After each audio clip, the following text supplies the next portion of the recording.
Antes de iniciar mis breves palabras, tengo que hacer caer en cuenta de algo a toda la audiencia. Tengo que agradecerle enormemente, y lo hará mi familia y lo hará mi descendencia, al doctor Fernando Londoño Hoyos. Con el doctor Fernando Londoño Hoyos nació una amistad a través del trabajo. Al doctor Fernando Londoño Hoyos trataron de asesinarlo. Dos grupos se unieron en esta intención que se realizó el 15 de mayo del año 2012 y que quitó la vida a sus escoltas.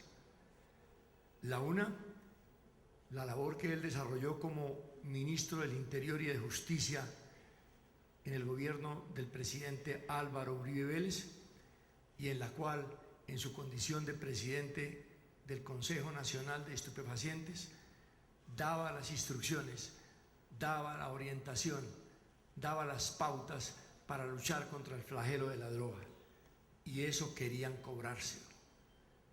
Y la otra, que desde su maravilloso programa, La Hora de la Verdad, al cual no le han podido dar la posibilidad de pasar de la condición de AM a FM, de amplitud a frecuencia modulada, mientras que le ofrecían 31 emisoras en frecuencia modulada a los peores criminales de Colombia. Desde ese maravilloso programa, que creo que la casi totalidad, si no la totalidad de los aquí presentes escuchan a diario, se dedicó a contar la realidad de la labor del coronel Plazas, no solamente en estupefacientes, en cumplimiento de sus orientaciones y convirtiéndome en el ejecutor de las políticas que desde su silla de presidente del Consejo Nacional de Estupefacientes se emitía, y en cumplimiento de las directivas del presidente Álvaro Uribe Vélez.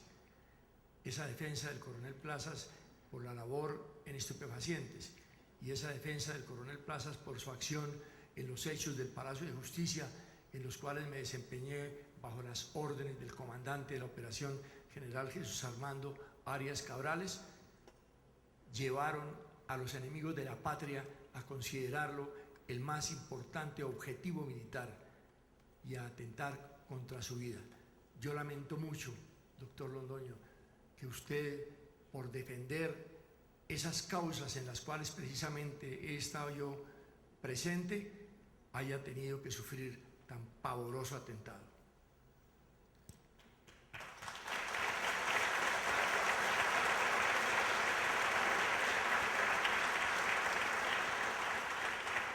Quiero presentar un saludo muy especial al doctor Rodrigo Noguera Calderón, presidente magnífico de este centro universitario Sergio Arboleda, por habernos abierto las puertas de esta casa y por habernos dado todas las facilidades para que este certamen patriótico, que es en el fondo, se pudiera llevar a cabo como lo estamos realizando en este momento. Quiero agradecerle a la doctora Leila Cangrejo Aljuri, presidente de Cangrejo Editores, porque de su casa editorial ha sido la única que ha sido capaz de patrocinar libros en contra del narcotráfico en Colombia y en contra de la guerrilla, porque la mayoría de las principales editoras de este país le han sacado el cuerpo a apoyar a los autores en contarle al mundo a través de los libros la realidad. Yo quiero aprovechar, doctor Gaspar, estése quietico.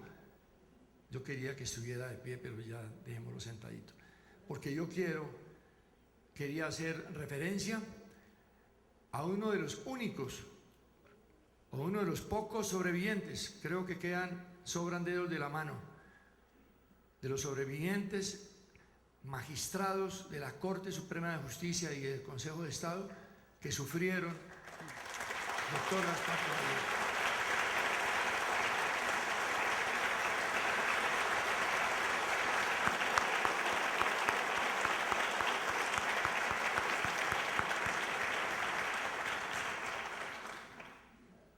en el proceso infame que se adelantó en contra de quienes estuvimos luchando por defender el Estado de Derecho los días 6 y 7 de noviembre de 1985, declaró el doctor Gaspar Caballero Sierra, aquí presente, como declararon algunos otros magistrados rescatados, y todos ellos declararon a favor de los oficiales que tuvimos la tarea de esa operación militar.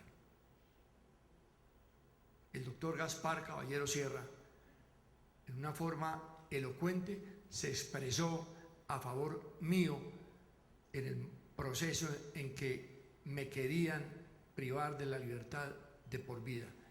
Dios le pague, doctor Gaspar Caballero.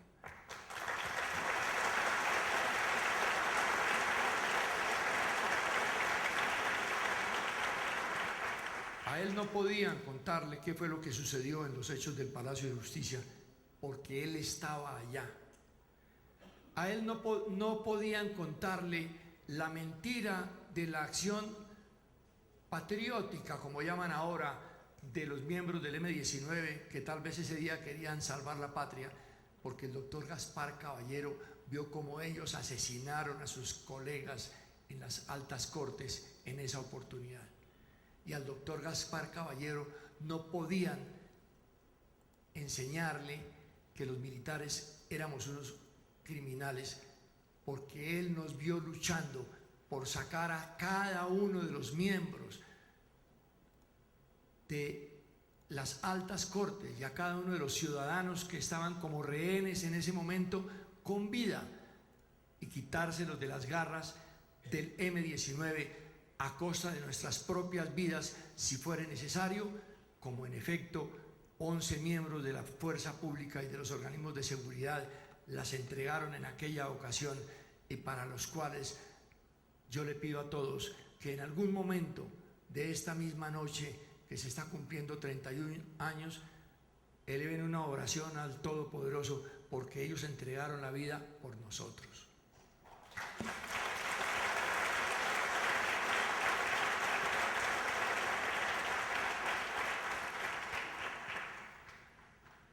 Mucho se ha escrito sobre los hechos del Palacio de Justicia ocurridos el 6 y 7 de noviembre de 1985, hace 31 años.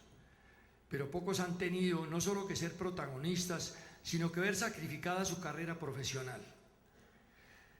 Siendo, por fortuna y voluntad de Dios, el primero y mejor calificado de mi promoción, tuve que ver culminada mi carrera militar por haber defendido el sistema democrático.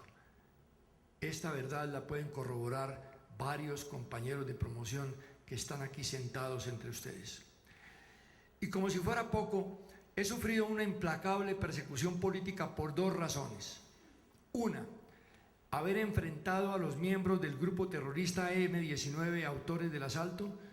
Y dos, haber sido director de estupefacientes durante el gobierno del presidente Álvaro Uribe Vélez, cargo en el cual cumplí una tarea que fue profusamente reconocida por la nación colombiana, llegando a quitarle bienes y dineros mal habidos a los narcotraficantes de todos los carteles de las drogas, bajo la dirección, como ya lo expliqué, del presidente del Consejo Nacional de Estupefacientes, doctor Fernando Londoño Hoyos, y en sumas que les retiramos a estos criminales malavidas de 2 billones de pesos, el equivalente a $1.000 millones.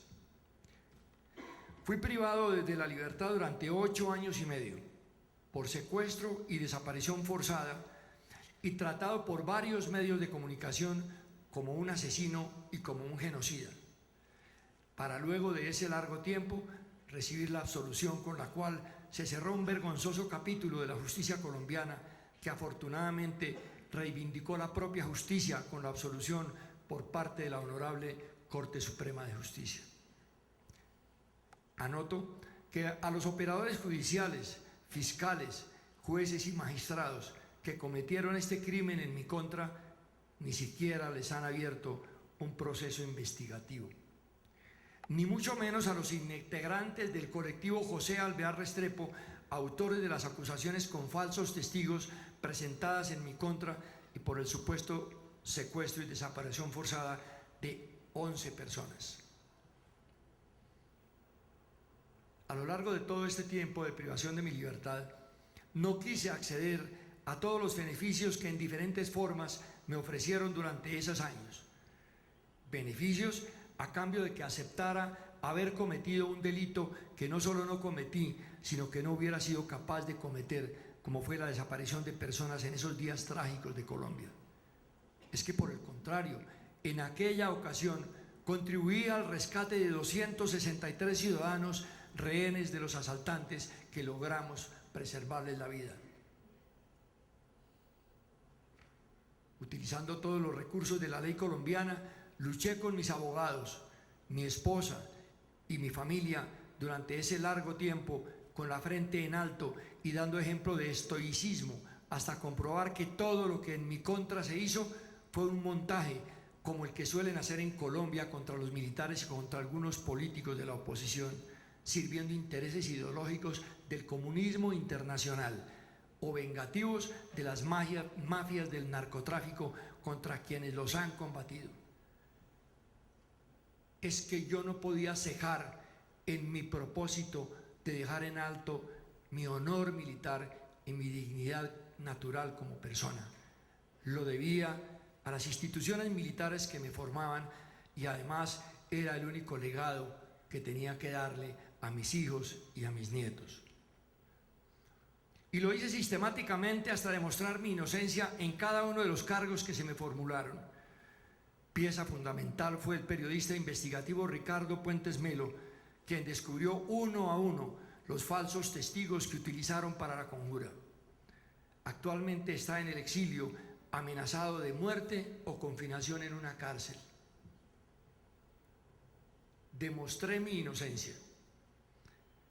Ahora será difícil la tarea de los juzgadores que me mantuvieron privado de la libertad por 8 años y medio, explicar los 18 cargos que prosperaron contra el inicuo fallo que me había condenado según la sentencia de la Honorable Corte Suprema de Justicia que me absolvió, anulando la horrible condena de 30 años de cárcel que me habían formulado, que era una sentencia de por vida.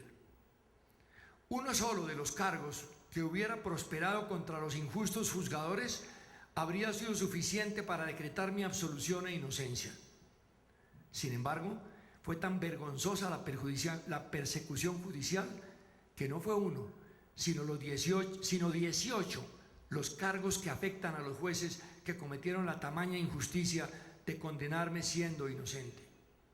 Fue magnánima la Honorable Corte Suprema de Justicia, porque según calculábamos con mi abogado Jaime Granados Peña, eran alrededor de 35 los cargos que hubieran podido prosperar, pero varios fueron desestimados por errores más de forma que de fondo. Pero una sentencia absolutoria, una casación en contra de una sentencia de segunda instancia en la que prosperan 18 cargos, creo que no existe en la historia judicial de nuestro país. Aterrador que diferentes jueces y magistrados se hubieran negado recurrentemente a concederme las más de 10 solicitudes de libertad, las correspondientes impugnaciones, las peticiones de cesación de procedimiento, las peticiones de nulidad, las varias tutelas y los 8 recursos de habeas corpus. Aterrador. Aterrador que más de 7 de mis abogados hubieran tenido que renunciar, dejando constancia a varios de ellos sobre la falta de garantías en un proceso que ya estaba sentenciado antes de escuchar a la defensa. Dentro de ellos, uno de mis abogados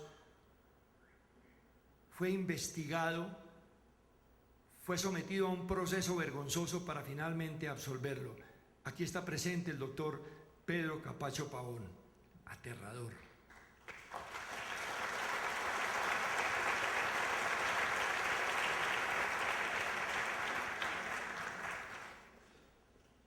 Hasta que llegó el doctor Jaime Granados Peña, que con una habilidad increíble y un conocimiento profundo del derecho nacional e internacional logró el milagro que todos esperábamos. Fue que mi Dios actuó a través de su cerebro y a través de su oficina de abogados. Aterrador.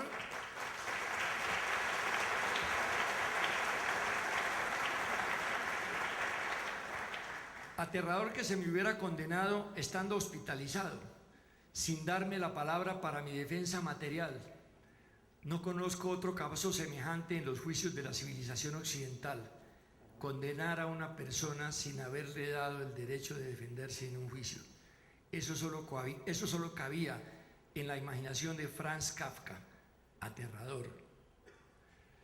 Impresiona y todavía me duele que la juez María Estela Jara, que llevaba mi caso, no me hubiera permitido asistir al lecho de mi padre agonizante, que preguntaba por su hijo mayor. Una justicia que años después trajo al más terrible terrorista y narcotraficante colombiano, Luciano Marín Arango, conocido en el mundo del crimen como Iván Márquez, al entierro de su madre. Este delincuente fue trasladado en avión oficial por disposición del más deplorable protector del crimen organizado conocido en la historia de Colombia, el actual presidente de la República, Juan Manuel Santos.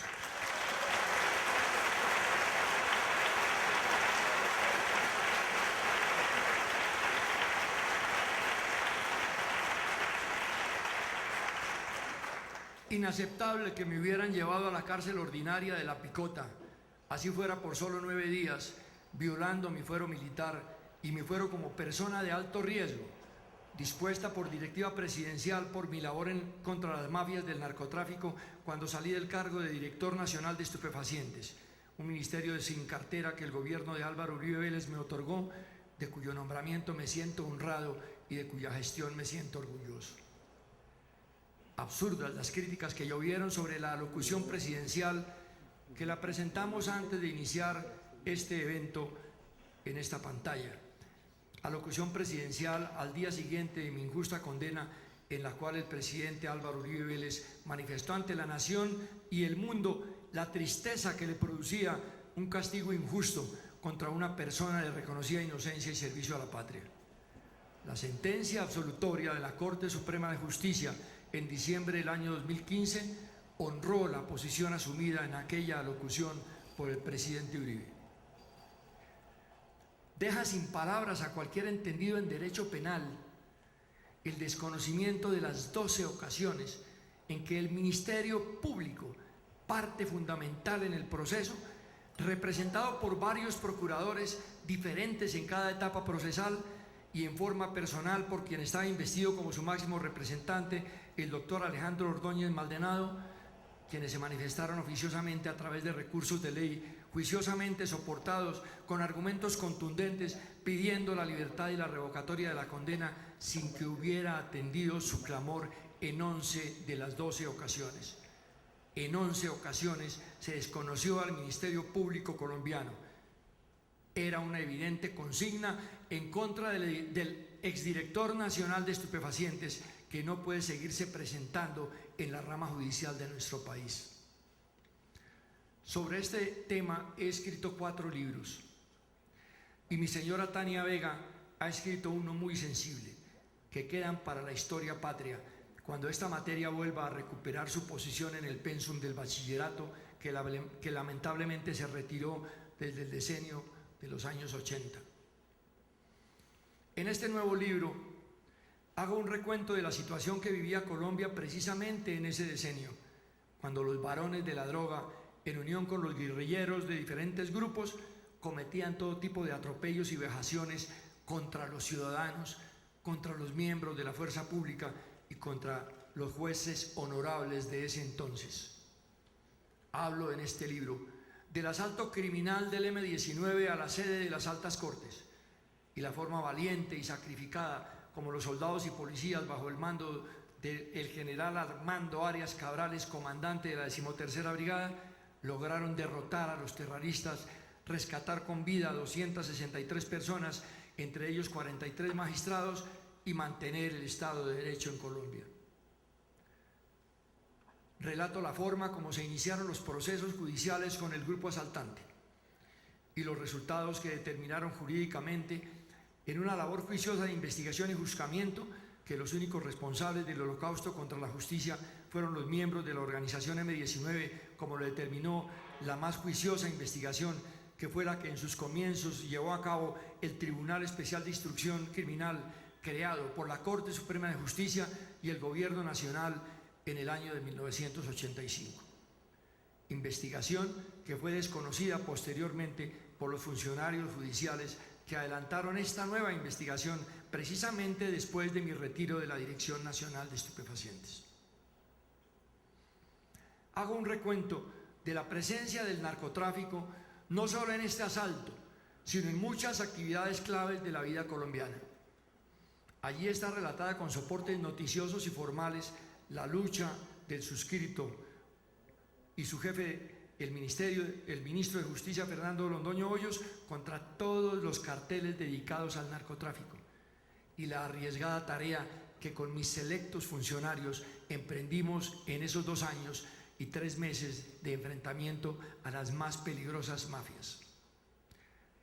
Luego vino el giro violento de los acontecimientos judiciales, el desconocimiento a la lucha emprendida contra el crimen organizado y en su lugar la judicialización a quienes enfrentamos al terrorismo y al narcotráfico. No tiene calificativo el desarrollo de la investigación realizada por la fiscal Ángela María Buitrago contra Plazas Vega, precisamente después de haber desmantelado las redes del narcotráfico, aumentado la proporción de glifosato para hacerlo efectivo contra la hoja de coca, extinguido el dominio a los bienes mal habidos tanto de narcos como de la guerrilla de las FARC y ganado los procesos judiciales más difíciles, como el que quitó buena parte de los bienes a los capos Gonzalo Rodríguez Gacha y Pablo Escobar Gaviria, o la liquidación de los bienes de Leonidas Vargas, que nadie se había atrevido a realizar.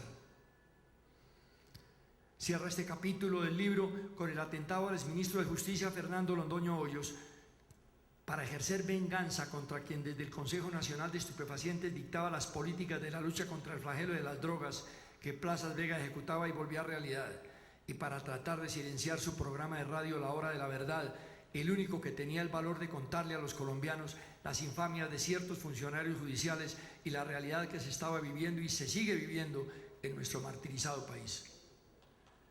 Mi demanda comprende lo ocurrido en el juicio, el desconocimiento de mi fuero militar, el apresamiento del juez militar Mauricio Cujas Gutiérrez por haber pedido que el proceso pasara a la justicia penal militar al tratarse de un acto del servicio, hoy confirmado a través de la sentencia absolutoria de la Corte Suprema de Justicia. ¿Quién le va a devolver su cargo a Mauricio Cujas?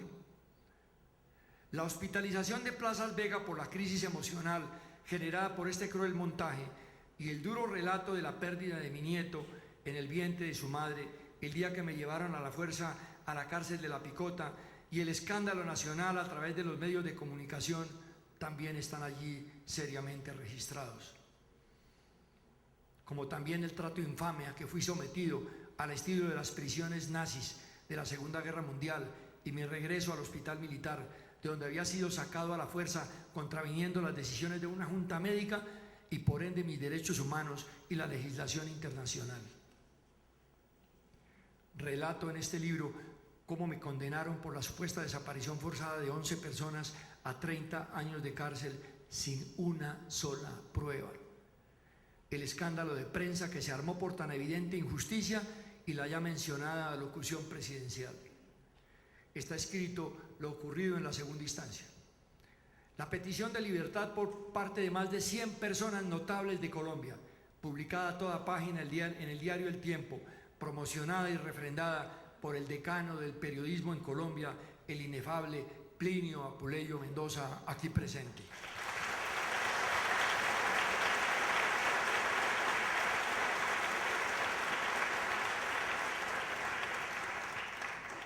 La curiosa coincidencia de que varios de los operadores judiciales a quienes les correspondió en suerte el reparto de las peticiones del sindicato eran jueces cuestionados y hasta exconvictos.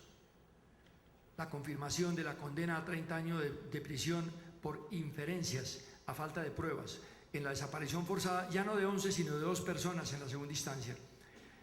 Es que sobre las 9 desapariciones anteriores le era imposible al tribunal del Alcoen confirmar la sentencia de primera instancia, pues no existía una sola prueba ni un solo indicio, y la reacción nacional e internacional surgió a mi favor.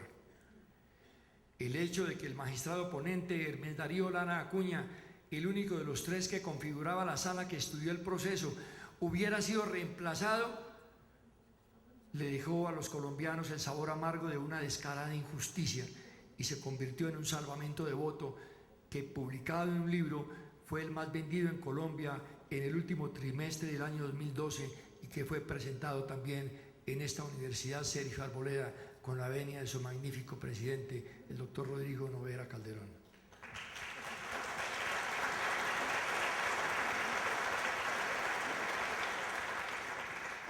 Finalmente, el recurso extraordinario de casación, en el cual no solo fue protagonista mi defensa técnica a cargo del prestigioso jurista Jaime Granados Peña, sino también el Ministerio Público, los cuales presentaron sendas demandas, cada una con múltiples cargos contra la condena de segunda instancia. Las disculpas para prolongar por un año la decisión, luego de la ponencia absolutoria del magistrado sustanciador de la Corte, Luis Guillermo Salazar Otero, indican el nivel de compromiso de algunos magistrados. La paradoja de que el presidente de la Corte Suprema de Justicia, Leonidas Bustos, se manifestara a favor de que el narcotráfico fuera considerado conexo al delito político, mientras que omitía declararse impedido para juzgar a un exdirector nacional de estupefacientes, es demasiado elocuente. Y finalmente, la absolución del coronel Plazas Vega, en la cual prevalecieron la ponencia del honorable magistrado Salazar Otero, como la posición del presidente de la Sala de Casación Penal, honorable magistrado José Luis Barceló, como una reivindicación de la justicia colombiana en un caso tan sencillo de resolver que malintencionados operadores judiciales habían convertido, a fuerza de trampas y argucias, en el más difícil proceso penal contra un militar honorable hasta ahora conocido en nuestro país. Este tipo de procesos. Vienen en camino muchos más, como todos lo sabemos, más de 2.500 militares presos y más de 15.000 encartados que paralizan completamente a la fuerza pública. No me extraña, por esa circunstancia, que en mi saludo de presentación a ustedes haya tenido que omitir al mando militar, que no se hizo presente en este momento, a pesar de que a todos los invité. Como lo dice el subtítulo del libro, aquí queda un testimonio debidamente soportado sobre la situación de la justicia en Colombia, de cómo se sacrificó a los más honorables y probos magistrados en el holocausto del 6 y 7 de noviembre del 85 cometido por el grupo terrorista M-19, de cómo no solo en el proceso que tuve que sufrir, sino en muchos otros, un sector importante de la justicia colombiana se convirtió en el violador de los derechos humanos y el derecho internacional humanitario. Obviamente todavía hay jueces justos y valientes en Colombia que al final prevalecieron sobre los inconsecuentes y abyectos, y por eso hoy gozo de mi libertad. No me queda la menor duda de que en medio de los innumerables problemas que afronta nuestro país, el más grave de todos es el de la corrupción judicial. Sin solucionar no podrán resolverse el resto de los que conocemos y lamentamos. Entre ellos, los otros y subsecuentes problemas, podemos mencionar la irresponsabilidad de buena parte de los medios de comunicación cooptados mediante una censura extorsiva que los hizo perder completamente su credibilidad entre los ciudadanos, que a lo único que le creen es a las redes sociales. Lo que menos les interesa a ciertos medios de comunicación es hacer conocer la verdad. Lamentablemente, son la mayoría. Afortunadamente, no son todos.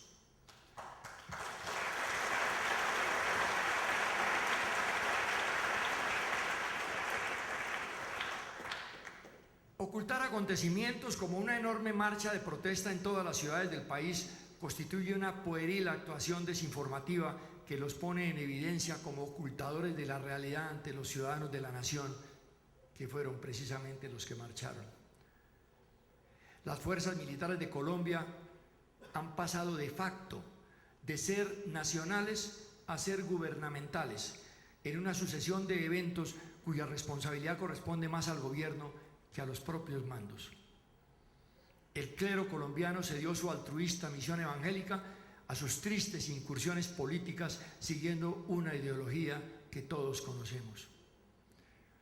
Muy sutilmente, las cárceles se abrieron para que salieran libres los criminales y en su reemplazo entraran los defensores del orden constitucional, del Estado de Derecho y del sistema democrático. La soberanía nacional es violada a discreción, tanto por nuestros vecinos como por países de lejanas latitudes, sin que nadie se inmute. Es muy triste contemplar cómo la fecha del 6 de noviembre de cada año dejó de conmemorarse como el día en que la fuerza pública colombiana derrotó al terrorismo, preservó el Estado de Derecho y rescató centenares de ciudadanos con vida en cumplimiento de su misión constitucional, para pasar a ser el día de celebración del M-19.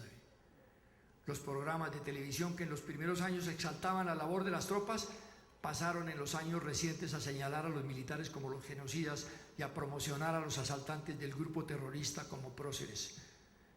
Los militares y policías que llenaban la catedral primada para acompañar a los familiares de las víctimas en la misa que se celebraba en honor de ellas, dejaron de ser.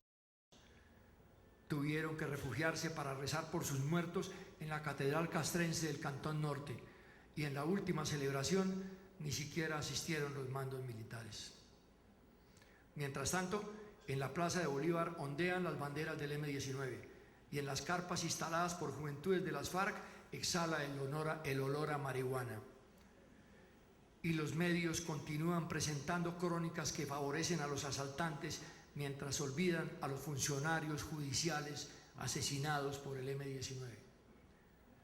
Las personas que lucharon contra el negocio de las drogas han sido privadas de la libertad y enjuiciadas. La extradición de narcotraficantes ha sido suspendida. La aspersión contra los cultivos ilícitos se acabó. Las instituciones que enfrentaron el negocio de las drogas han sido liquidadas. El inventario de hectáreas sembradas en coca regresó a las cifras de los años 80. La producción y exportación de cocaína ha aumentado exponencialmente y en forma insólita se pretende que el delito de narcotráfico no se considere un acto antijurídico autónomo, sino conexo con el de rebelión, cuando se le está dando este calificativo precisamente al terrorismo. En otras palabras, ciertos juristas muy ilustres pretenden legalizar el uso del narcotráfico como fuente de financiación del terrorismo. Colombia debe pensar seriamente en la formación de sus abogados y en la selección de sus jueces. Tenemos que regresar a la época de los grandes magistrados y de los grandes jueces, a la época suya, doctor Gaspar Caballero Sierra.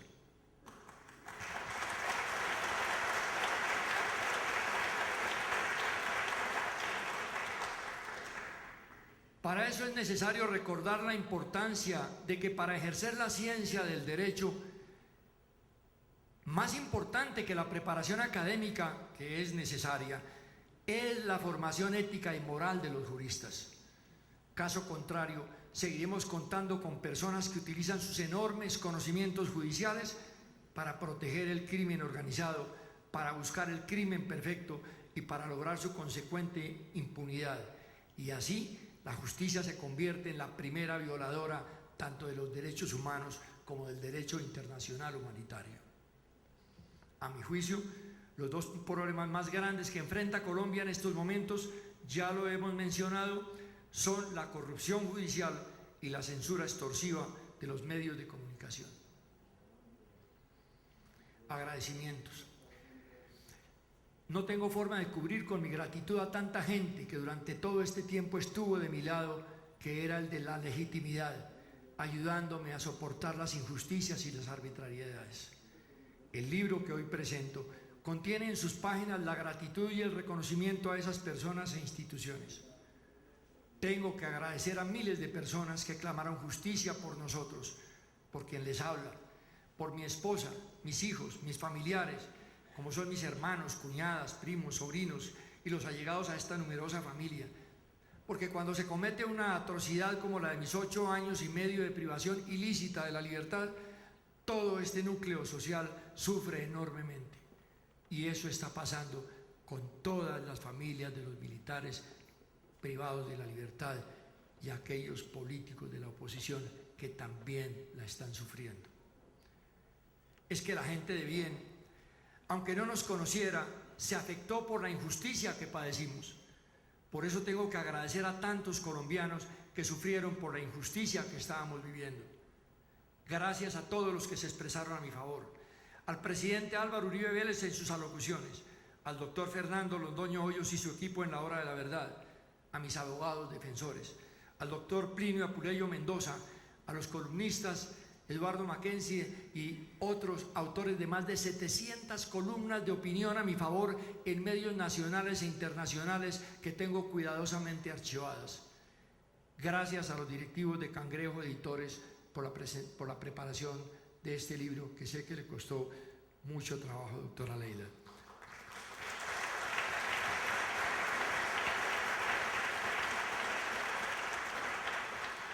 Gracias a quienes apoyaron esta causa a través de las redes sociales.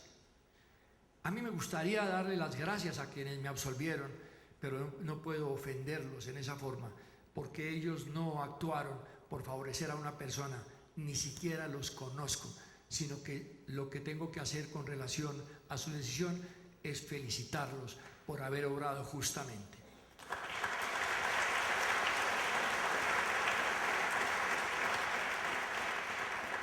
Y gracias en grado sumo a los cientos de miles de colombianos que consiguieron mi libertad a través de sus oraciones. La más poderosa de las armas en la batalla del bien contra el mal es la oración. A todos ellos les digo con las sabias palabras de nuestros campesinos, cuando no tienen cómo pagar un gran favor recibido, les digo que Dios se lo pague. Muchas gracias.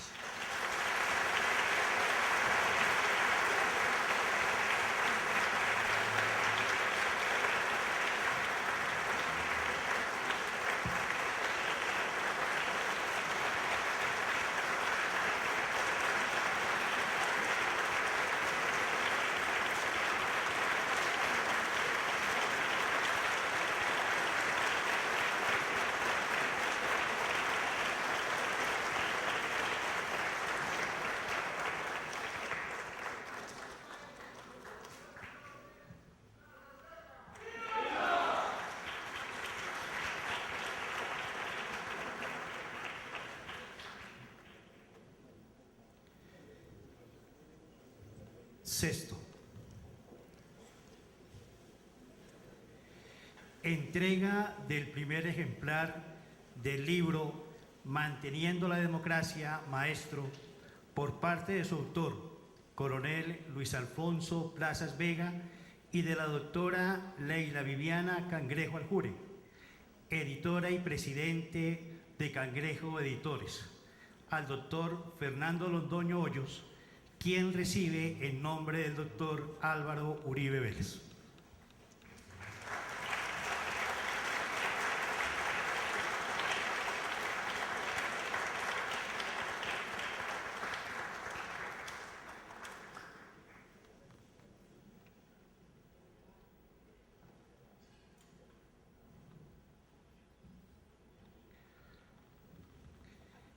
Séptimo, lectura de la misiva del doctor Álvaro Uribe Vélez, expresidente y senador de la República de Colombia.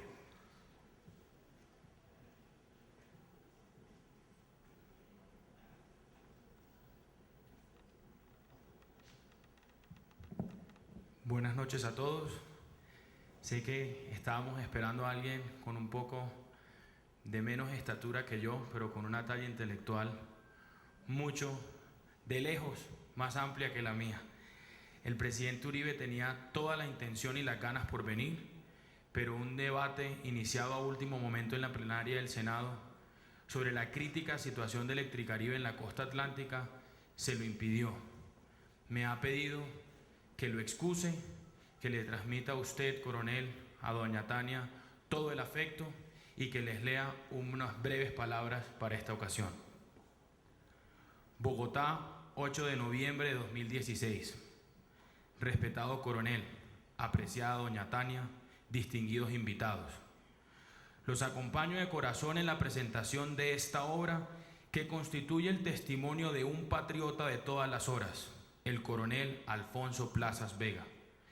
Esas páginas son reflejo de la inteligencia, agudeza y consistencia que han caracterizado todos sus actos. Usted, coronel Plazas, ha sido un hombre de convicciones, un servidor intachable de nuestra fuerza pública y un extraordinario miembro de familia. La abnegación y entereza con la que usted enfrentó durante 8 años la infamia de estar injustamente privado de la libertad son aliciente para aquellos miembros de nuestras Fuerzas Armadas que hoy batallan desde la cárcel contra esa arremetida de la justicia politizada. Debo reiterar que su absolución por parte de la Corte Suprema de Justicia ha sido motivo de esperanza, que confiamos se traduzca en un camino de rectificación de injusticias en la justicia que hay contra tantos integrantes de nuestras Fuerzas Armadas. Nosotros seguiremos insistiendo para que los acuerdos de La Habana se reformen y que ello implique para los miembros de nuestras Fuerzas Armadas que estén condenados o con procesos de investigación 2 posibilidades: obtener la libertad lo más pronto posible y una instancia de justicia que les permita luchar por su honra. Celebramos que hoy, desde la libertad, usted presente este libro que llena de orgullo a doña Tania, a sus hijos y a quienes vemos en usted a un demócrata en todo el sentido de la palabra. Álvaro Uribe Vélez.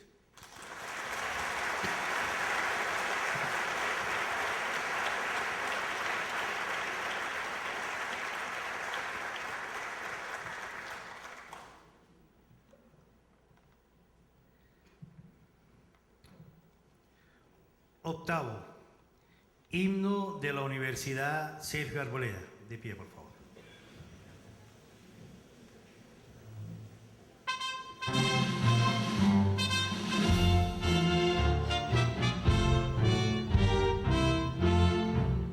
Somos Colombia, somos la vida, somos un canto de libertad. La vista en alto, la frente erguida, como Adalí desde la verdad.